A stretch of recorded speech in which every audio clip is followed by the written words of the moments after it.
따라해 볼게요. 인자가 구름을 타고 오리라. 예.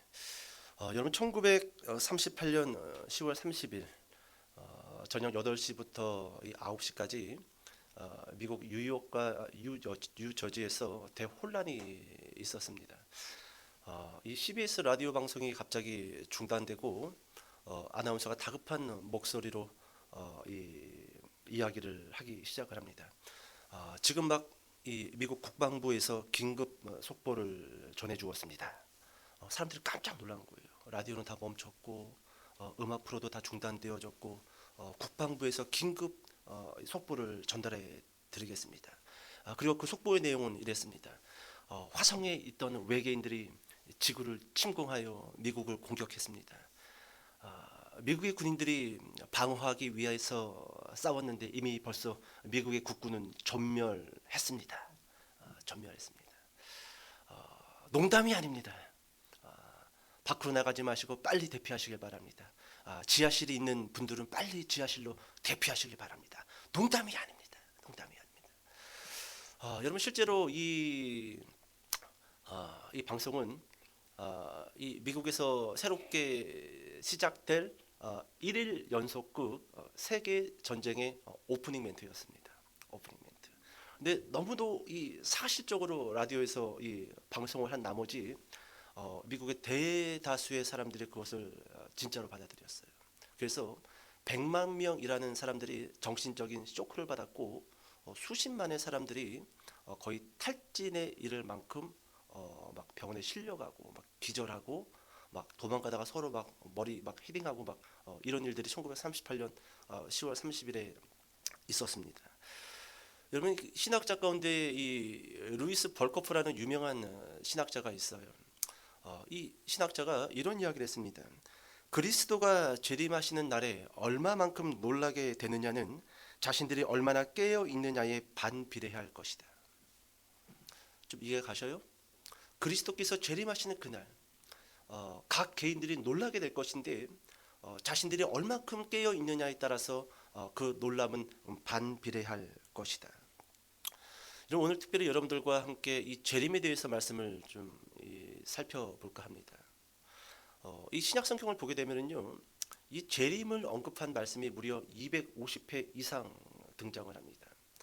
그러니까 성경이 총 27권으로 만들어져 있는데 각 권별로 계속 이 재림에 대해서 이 저자들이 언급하고 있다는 거예요. 그러니까 이렇게 생각해도 될 것 같습니다. 기승전 재림, 기승전 재림. 네가 뭘 해도 재림. 네가 밥을 먹어도 재림. 네가 학교를 가도 재림. 계속 신약의 저자들은 재림에 대해서 여러분 250회 이상 언급해주고 있다라는 거예요. 여러분 마태복음 24장에 가서 보게 되면요, 재림에 대해서 예수님이 이렇게 말씀하십니다. 노아의 때와 같이 인자의 임함도 그러하리라. 홍수전에 노아가 방주에 들어가던 날까지 사람들이 먹고 마시고 장가들고 시집가고 있으면서 홍수가 나서 그들을 다 멸하기까지 깨닫지 못하였으니 인자의 임함도 이와 같으리라. 이게 예수님이 재림에 대해서 말씀하신 한 대목이에요. 저는 여기서 특별히 여러분들이 이 한 말씀을 좀 기억했으면 좋겠습니다. 다 멸하기까지 깨닫지 못하였으니. 깨달았다? 여러분 노아의 홍수 때 그랬다라는 거예요. 비가 와서 그 물이 내 허리춤에까지 찼는데도 이러다 말겠거니. 내 목에까지 찼는데도 에이 설마 죽겠어? 그리고 다 죽었다라는 거. 멸하기까지 다 깨닫지 못하였으니. 여러분 베드로서 3장 10절에 가서 보면은 베드로 사도는 재림에 대해서 이렇게 이야기합니다. 주의 날이 도둑같이 오리니 그 날에는 하늘이 큰 소리로 떠나가고 물질이 뜨거운 불에 풀어지고 땅과 그 중에 있는 모든 일이 드러나리로다. 주의 날이 누구같이 들이닥친다고요? 도둑같이. 도둑같이. 갑자기. 그래서 여러분 제가는 오늘 이 재림에 대한 이 말씀을 시작하면서 우리가 반드시 한 가지 기억해야 될 말씀은 깨어 있으라. 깨어 있으라. 아침에 오실런지, 이따 밥 먹다가 오실는지, 아니면 저녁에 오실는지, 아니면 우리가 내일 일상으로 돌아가서 학생들은 학교에 가서 직장인들은 직장에서 일할 때 그때 오실는지, 아니면 예배를 드리는 이 순간에 오실는지, 그것은 주님 마음이죠. 봄에 오실지, 여름에 오실지, 가을에 오실지, 겨울에 오실지, 겨울에 오지 않기를 기도하라고 예수님께서 특별히 우리에게 당부하셨는데 어떤 계절에 오실는지 모른다라는 거예요. 어떤 시간에, 어떤 날에 내가 무엇을 하고 있든지 간에 예수님께서는 언제든지 오실 수 있다라는 거예요. 그런 의미에서 여러분 재림을 250회 이상 당부하셨고 계속 재림에 대한 말씀이 등장하면서 성경의 신약 저자들은 같이 우리에게 당부하고 권면하는 메시지가 깨어 있으라. 옆 사람한테 좀 권면합시다. 깨어 있으시길 바랍니다. 그렇습니다. 깨어 있어야 된다라는 것이죠. 여러분 우리가 재림에 대해서 많이 들었고 또 재림에 대해서 잘 알고 있습니다. 그런데 여러분 재림에 대한 이 잘못된 주장들이 오랜 역사 전부터 있었다라는 거예요. 19세기 미국의 윌리엄 밀러라는 사람이 있었습니다. 이 사람은 성경을 2년 동안 골방에 들어가서 연구한 끝에 재림 날짜를 적어가지고 그 골방에서 나옵니다. 그리고 이렇게 이야기합니다. 1943년 3월 21일부터 그러니까 1년 1944년 3월 20일 그러니까 1년이라는 시간 안에 예수님이 오신다라는 어떤 나름대로 성경 연구 결과물을 가지고 나옵니다. 그리고 이 사람의 수많은 추종자들이 이 사람을 따르기 시작을 해요. 그리고 이 재산을 팔고 농산일을 하던 사람들은 그 농산일을 다 포기하고 흰 옷을 입고 산에 올라가서 이 윌리엄 밀러와 함께 1943년 3월 21일부터 1944년 3월 20일까지 그 1년 동안 집중적으로 광신도들이 되어서 오실 예수님을 맞이하기 위하여 준비합니다. 그리고 그날이 딱 되었는데 오셨을까요? 오시지 않아요. 불발. 자, 윌리엄 밀러는 성도들에게 다시금 이렇게 이야기합니다. 주님의 재림이 1년 정도 연기된 것 같습니다. 그리고 그 다음에 10월 22일로 재림의 날짜를 정해놓고 성도들과 함께 한 번 더 1년 동안 그 산에서 흰옷을 입고 날마다 기도하고 소리 지르고 모든 것을 다 포기하고 그렇게 지냅니다. 그리고 1년이 지난 10월 21일 이날도 예수님은 오시지 않습니다. 결국 그 사람들은 흩어졌고 또 다시 윌리엄 밀러를 추종하는 또 다른 사람들이 그 사람과 함께 또 다른 종교를 만들어서 출발합니다. 여러분 이 윌리엄 밀러가 누구냐 하면 오늘날 안식교의 창시자입니다. 안식교의 창시자 윌리엄 밀러. 여러분 이처럼 역사적으로 오랜 시간부터 이 재림에 대한 잘못된 오해, 재림에 대한 잘못된 주장이 있었다라는 거예요. 여러분 어떤 사람들은 재림에 대해서 이렇게 강조하는 분들도 있습니다. 그러니까 사도행전에 기록되어져 있는 오순절 성령 강림이 바로 예수님의 재림이 이루어진 사건이다라고 말하는 학자들도 있다라는 거예요. 그 마가의 다락방에서 기도했던 그 사람들에게 성령이 임하는 그 사건이 바로 예수님이 재림한 날이다. 여러분 여호와 증인은요. 이 재림에 대해서 이렇게 이야기를 합니다. 1914년 10월 1일 예수님께서는 이미 재림하셨다. 하지만 눈에 보이지 않게 재림하셨다. 비가시적인 영적인 재림을 1914년 10월 1일 날 하셨다고 여호와 증인들은 그렇게 성도들에게 가리키고 있다라는 거예요. 여러분 마태복음 24장 30절에 보게 되면은요. 예수님이 이렇게 말씀하십니다.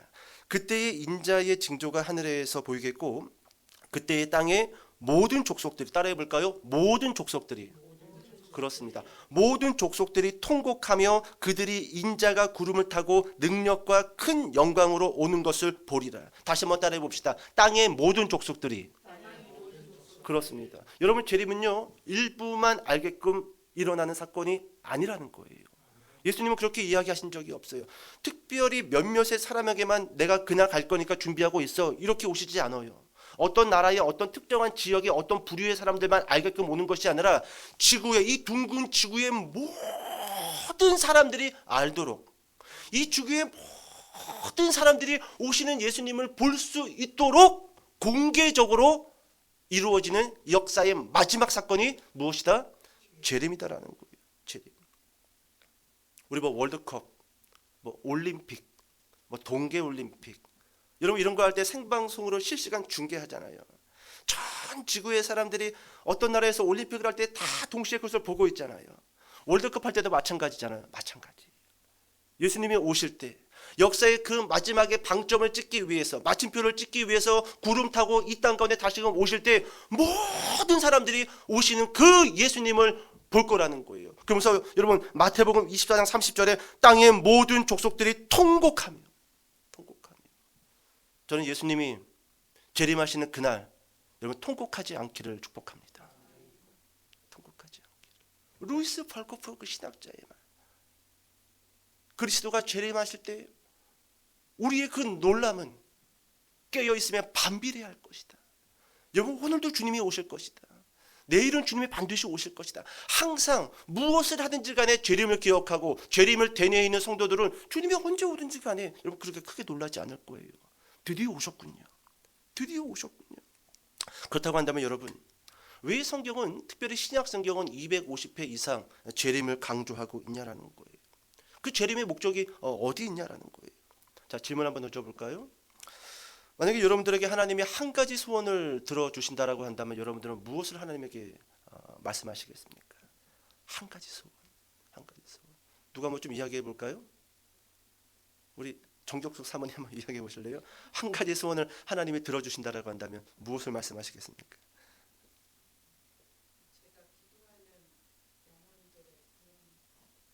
한 가지 소원인데 그 정도밖에 이야기를 안 할 거예요? 그죠? 한 가지 소원인데 외계인까지 싹 구원해 주세요. 그냥 바퀴벌레까지 그냥 싹. 우리 세영이 하나님의 한 가지 소원을 말해보라라고 하면 뭐 이야기할래요? 대입? 한 가지 소원인데? 여러분 우리가 각자 소원이 있을 거예요. 돈이 필요한 사람은 하나님 돈 주세요. 그죠? 건강이 필요한 사람은 건강을 달라고 그렇게 이야기할 수도 있을 것입니다. 여러분 우리가 소원이 있다라는 것, 여러분 우리가 소망이 있다라는 것은요, 그 안에 어떠한 반증이 있냐면 우리의 삶이 결핍된 삶이라는 반증이 있다는 거예요. 완전하지 못하고 불완전하기 때문에 우리에게는 소원이 있고 소망이 있고 비전이 있고 바람이 있다라는 거예요. 여러분 전도서의 저자 솔로몬은요, 전도서 1장을 시작하면서 헛되고 헛되미 헛되고 헛되니 모든 것이 헛되다라고 하면서 헛되다는 말을 5번 사용합니다. 헛되다. 그러면서 왜 헛된가? 우리가 이 땅에 태어난 것이 왜 헛된가? 우리가 이 땅 가운데서 무엇을 하든지 뭐 어떤 위치에 있든지 간에 우리 삶이 왜 헛된가? 첫 번째 이유를 이렇게 이야기합니다. 영원한 것이 없다. 곧 여러분 우리의 삶은요, 부자든 가난한 사람이든 권력에 있든 아니면 권력의 자리에 없든지 간에 영원한 것이 없는 인생을 살고 있기 때문에 솔로몬은 헛되고 헛되미 헛되고 헛되니 모든 것이 헛되다. 결핍이 있는 삶이라는 거예요. 우리 인생이 불완전한 인생이라는 것이죠. 여러분 재림의 목적, 저는 오늘 한 3가지 정도로 좀 정리해봤어요. 첫 번째 예수님께서 다시 오시는 그 목적 따라해 봅시다. 구원의 완성. 그렇습니다.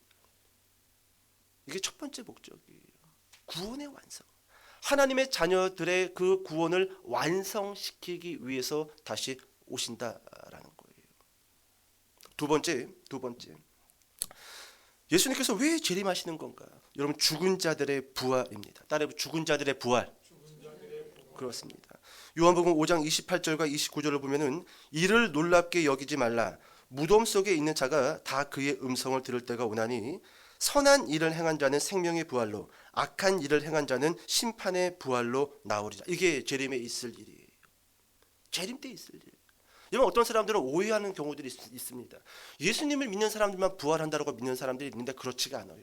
예수님을 믿지 아니하고 거짓 예배를 드린 사람들, 하나님을 부정했고 끝까지 말씀을 부정했던 신실하게 믿음의 사람들이 너 그렇게 예배드리면 안 돼. 너 제대로 예수님 믿어야 돼. 너 정신 차려야 돼. 성령 받고 새로워져야 돼. 근데 그것을 끝까지 부정한 사람들도 부활하는데 그 사람들은 생명의 부활이 아니라 심판의 부활로. 심판의 부활로. 여러분 이것이 재림의 두 번째 목적이라는 거예요. 세 번째 따라해 봅시다. 심판. 그렇습니다. 첫 번째로는 구원을 완성하시기 위해서 예수님께서 다시 오시고, 두 번째로는 죽은 자들의 부활을 일으키시기 위해서 예수님께서 다시 오시고, 세 번째로는 모든 사람들을 심판하시기 위해서 예수님께서 다시 오신다라는 거예요. 제가 아주 어렸을 때, 한 세경이보다 더 어렸을 때 같습니다. 옛날에는 이 마당에서 문 열면 부엌이었고 부엌에서 문 열면 단칸방이었어요. 저는 그런 집에 살았습니다. 여러분들은 뭐 문 열면은 뭐 정원이 있고 정원에서 문 열면 신발 벗는 데가 있고 뭐 이런 집에 있었을지 모르겠지만 저는 마당에서 문 열면 부엌이었고 부엌에서 문 열면 단칸방, 5식구가 조그마한 단칸방, 요거 한 절반도 안 되는 그 단칸방에 살았어요. 아주 어렸을 때, 여름철에 학교를 안 간 거 보니까 아마 학교를 아직 안 들어간 나이였던 것 같습니다. 그 옛날에는 애들이 얼마나 많았어요. 골목골목마다 다 막 바글바글했죠. 바퀴벌레처럼. 그 아이들 중에 친한 이 친구 몇 명을 저희 집에 데리고 들어가서 뭐 놀 게 없으니까 F킬러가 3개가 있는 거예요. 그래서 이 집안에 날아다니는 파리를 잡자. 이 장판 구석구석, 부엌 구석구석에 있는 바퀴벌레를 잡자. 그래가지고 친구들과 함께 F킬러 3통을 그 조그마한 단칸방에다가 다 뿌려버린 겁니다. 다 뿌리고 나서 정신이 돌아왔는데 막 바닥은 미끈미끈하고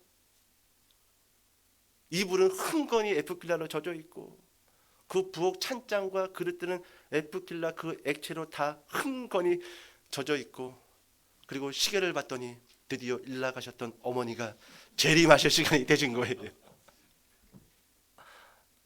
큰일 났다. 큰일 났다. 막 닦고 해도 이게 닦아지겠어요? 잠시 후 재림하신 어머니 쓰그머니 연탄강으로 가시더니 연탄 집게를 싹 들고 오시는 거예요. 불이 나게 도망갔습니다. 불이 나게 도망갔어요. 저녁 9시가 훨씬 넘어서 친구들과 놀다가 저녁에 들어왔더니 깨끗하게 정리가 되어져 있는 거예요. 다 닦여져 있고 그릇들은 설거지 되어져 있고. 여러분, 재림의 목적, 저는 여러분들에게 3가지로 말씀드렸어요. 구원의 완성, 죽은 자들의 부활, 그리고 심판.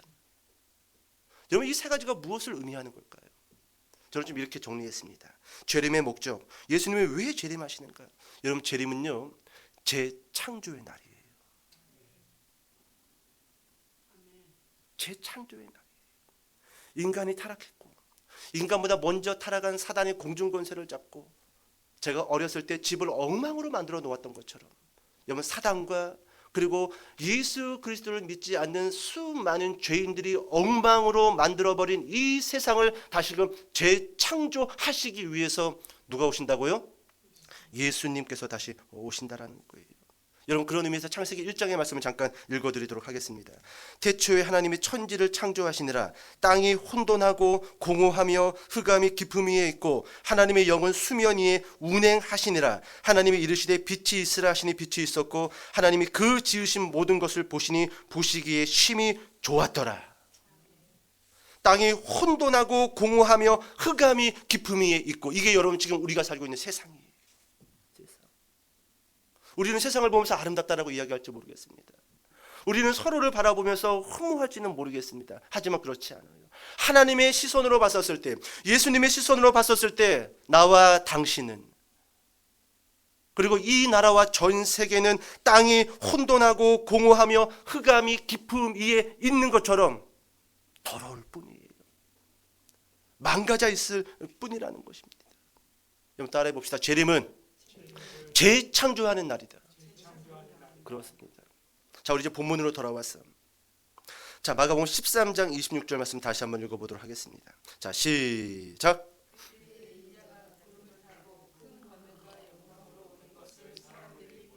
아멘. 자, 여러분, 예수님께서 쭉 지금 마지막 시대의 징조를 이야기하시면서 이제 이 재림에 대한 말씀을 오늘 하십니다. 그런데 그때에라고 말씀하셔요. 그때에 내가 무엇을 타고 오리라? 구름을 타고 권능과 영광으로 오는 것을 사람들이 볼 것이다. 근데 그때에 어떤 시간을, 어떤 계절을, 어떠한 날을, 어떠한 연도를 말씀해주고 있다라는 거예요. 그때에. 자, 그렇다면 여러분, 여기서 예수님이 말씀하시고 계신 그때는 언제일까요? 그때는 정말로 이 지구의 모든 역사의 마지막, 예수님께서 모든 것을 재창조하시기 위해서 다시 오시는 그 날, 그 먼 미래의 그때일까요? 아니면 지금 예수님이 지금 머물고 있는 그 이스라엘 신약의 그 당시대의 역사를 말씀하시면서 그때라고 말씀하고 있는 걸까요? 그때. 자, 오늘 이 말씀을 좀 찾아보고 여러분들 눈꺼풀이 하나씩 둘씩 내려가는 거 보니까 설교를 빨리 마치라는 말씀인 줄 알고 요거만 살펴보고 좀 정리를 해보도록 하겠습니다. 여러분 마가복음 13장에 오셔가지고요 28절부터 30절까지를 좀 보도록 할게요. 28절부터 30절까지 큰 목소리를 읽으세요. 중요하니까. 자, 시작.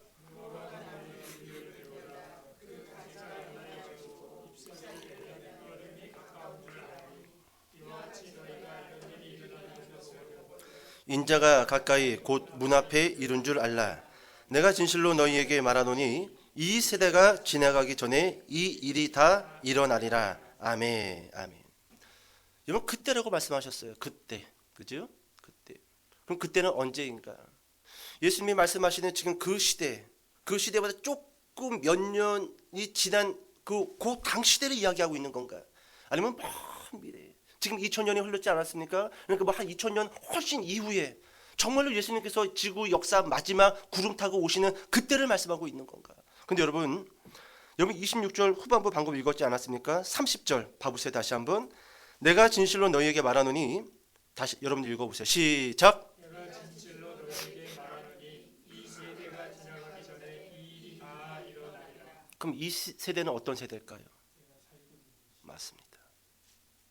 지금 내가 예수님이 인자가 구름을 타고 오시리라라고 했었을 때 그 말씀을 듣고 있었던 그 사람들이 호흡이 붙어 있는 그 세대를 말씀하고 있어요. 너희들이 내가 구름을 타고 오는 것을 보리라는 겁니다. 에이, 목사님 설교 말씀을 잘못하신 거 아니에요? 아닌 것 같은데. 아니 그러면 성경에 그러면 예수님이 구름 타고 오는 그 기록이 있어야 되는데 내가 아무리 성경을 읽어도 그런 거는 못 봤는데요? 구름 타고 왔다? 구름 사이로 사라지는 건 봤어도 구름 타고 오는 것은 못 봤어요. 텔레비에서 손오공이 구름 타고 오는 건 몇 번 봤어도. 여러분 다시 한번 또 말씀을 찾아봅시다. 마가복음 14장으로 넘어가 보세요. 마가복음 14장 61절부터 63절까지 읽어봅시다. 마가복음 14장 61절부터 63절. 자, 시작.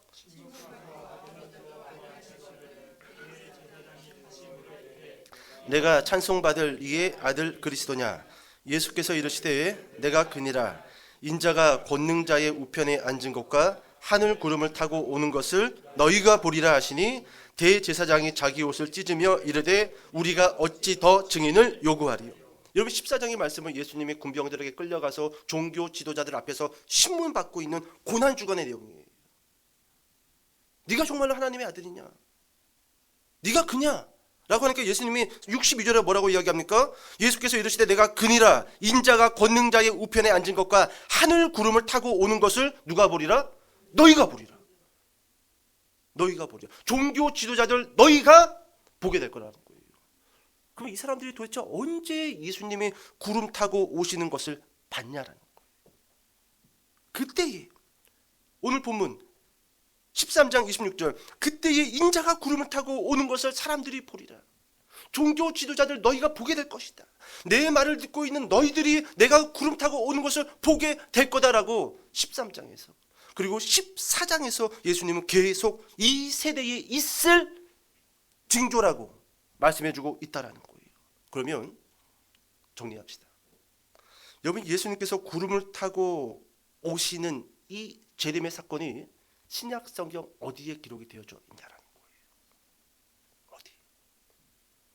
저를 자꾸 뭐 이단처럼 자꾸 갑자기 째려보기 시작을 하시는데 오해하지 마세요. 오해하지 마세요. 예수님께서 구름을 타고 오신 그 사건이 신약 성경 어디에 기록되어져 있는가? 여러분 상당히 많이 기록되어져 있어요. 첫 번째 따라해 봅시다. 부활. 그렇습니다. 십자가에서 물과 피를 다 쏟으시고 죽으셨어요. 그리고 3일 후 누구에게 나타나셔요?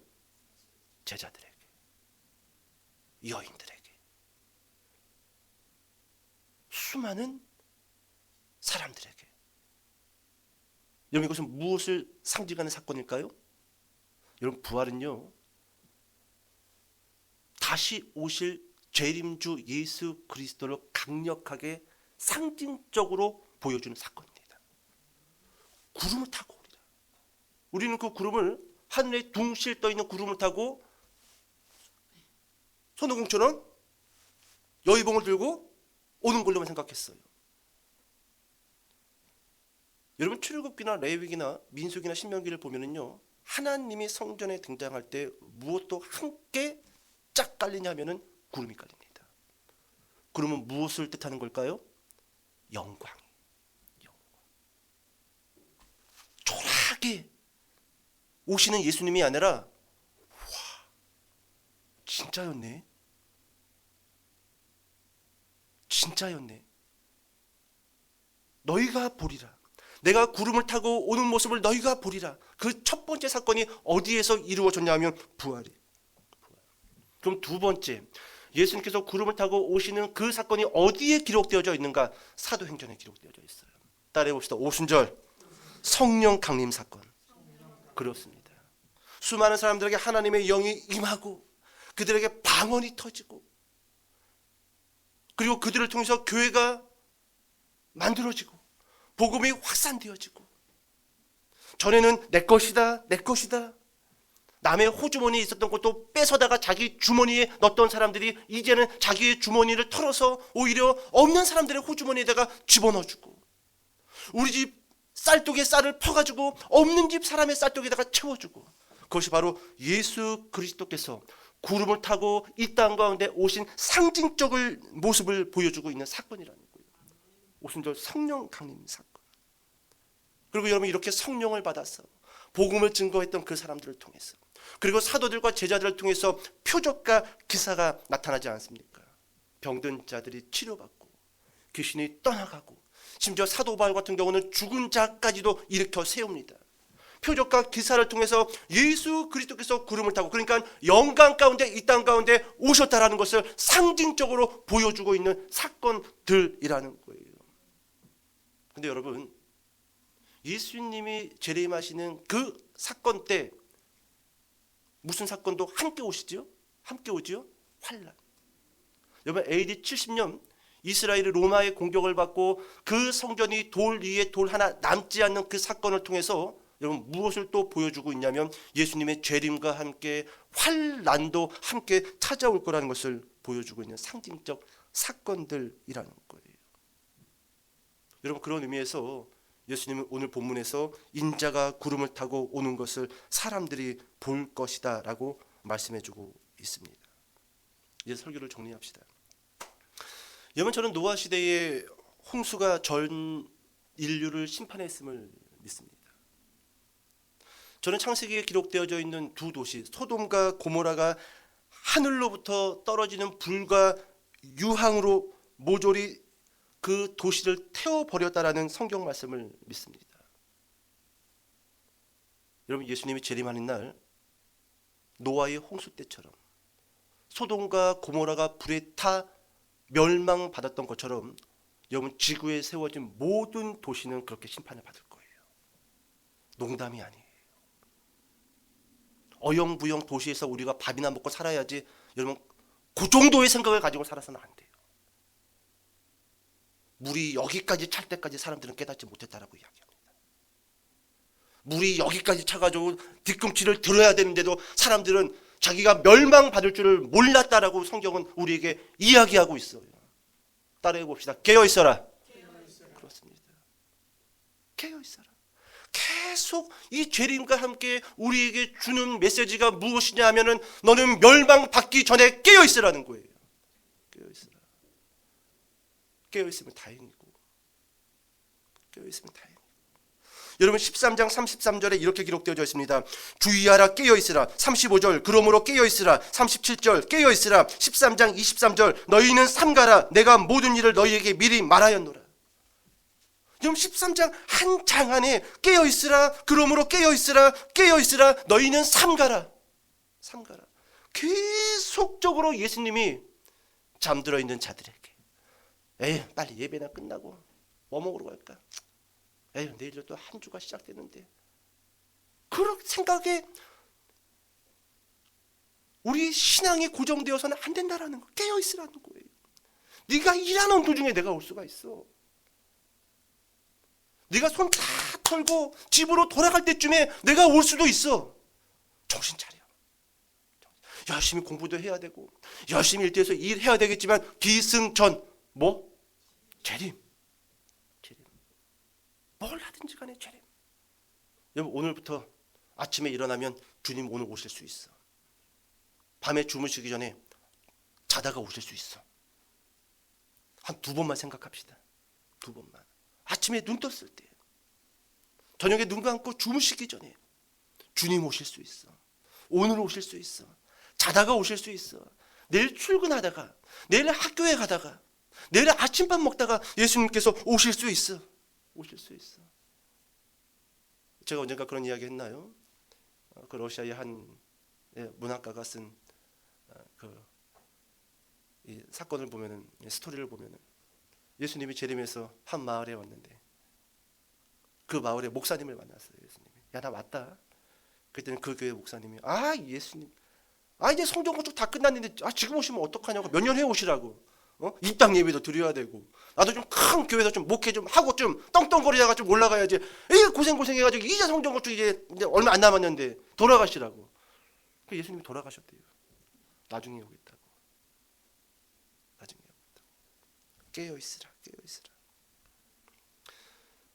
여러분 주님이 구름을 타시고 오신다라고 한다면은, 여러분 교회에는 과연 몇 사람이 앉아서 예배를 드리고 있을까요? 그리고 교회에서 예배를 드리는 그 사람들 가운데 과연 몇 사람만이 예수님이 데려갈까요? 제가 지나왔던 교회 가운데 6.25 동란을 겪었던 한 여자 권사님이 그런 이야기를 저한테 해주셨어요. 신방 가운데. 본인이 이북 사람인데 전쟁이 나가지고 남한으로 피난 가운데 형제가 한 7, 8 됐다라고 합니다. 본인이 막내였대요. 한 3살, 4살. 아버지는 지게에다가 한 가득 짐을 싣고, 어머니는 머리에다가 이고 손으로 짐을 들고, 바로 위에 언니들도 뭐 6살, 7살 어리기 때문에 그렇게 남한으로. 자, 그러다가 더 이상 이 짐과 아이들을 다 데리고 갈 수 없는 상황이 오자 아버지하고 어머니가 이렇게 상의를 하고 결정을 내렸다고 합니다. 막내만 버립시다. 막내만 버립시다. 그리고 자신을 버렸대요. 그리고 엄마와 아빠와 언니와 오빠는 사람들 인파 속에 사라져 버렸대요.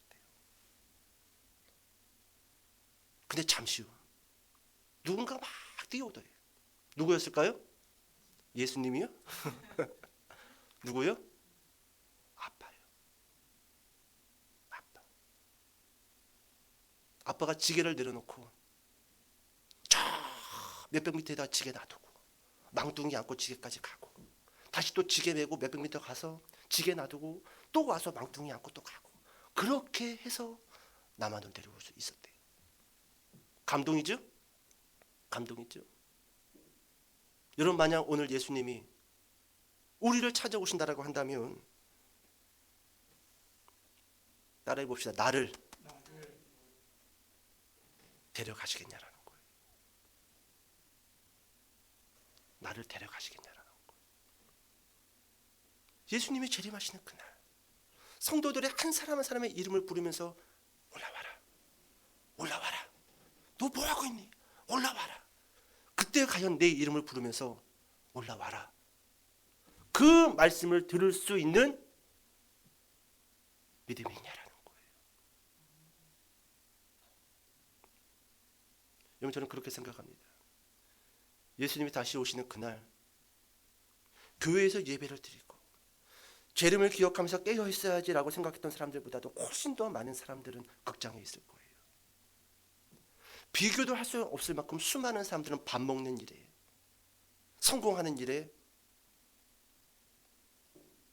그들의 머리가 꽉 채워져 있을 것입니다. 훨씬 더 많은 사람들은 좋은 빵과 커피가 있는 베이커리 카페에 앉아서 거기서 그들의 삶을 누리고 있을 것입니다. 과연 몇 사람이 교회에서 예배드리면서 다시 오실 그 예수님을 맞이하겠냐라는 거예요. 저는 개인적으로 예수님이 주일 11시 때 오셨으면 좋겠어요.